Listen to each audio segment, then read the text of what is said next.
কেউ নাই, হ্যাঁ দেশ ছেড়ে গেছে গা। দেশ ছেড়ে যাওয়ার পরে বাড়ি ঘরে প্রতিটা বাড়ির লগে বাড়ি ঘর আগুন ধরাই দিতেছে, ভাঙচুর করতেছে।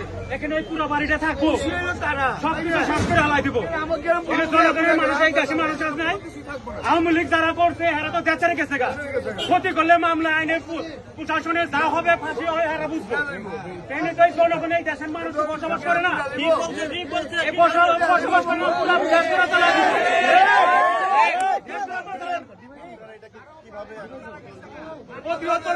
দেশের মানুষ আইছে সবাই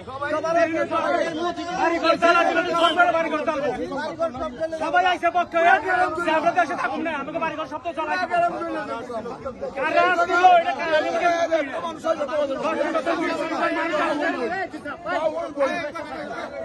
এরা 20-40 মানুষ আসছে।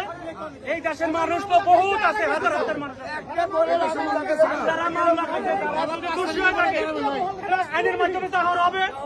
এখন তো হাজার হাজার লক্ষ লক্ষ বাড়িঘর আছে, সব দেশ জ্বালাই দিব। এই বাড়িঘর জ্বালাই দিতে আছে, দেশের মানুষ আমরা সবাই একত্র হয়ে বাইরে দিয়ে দেওয়া।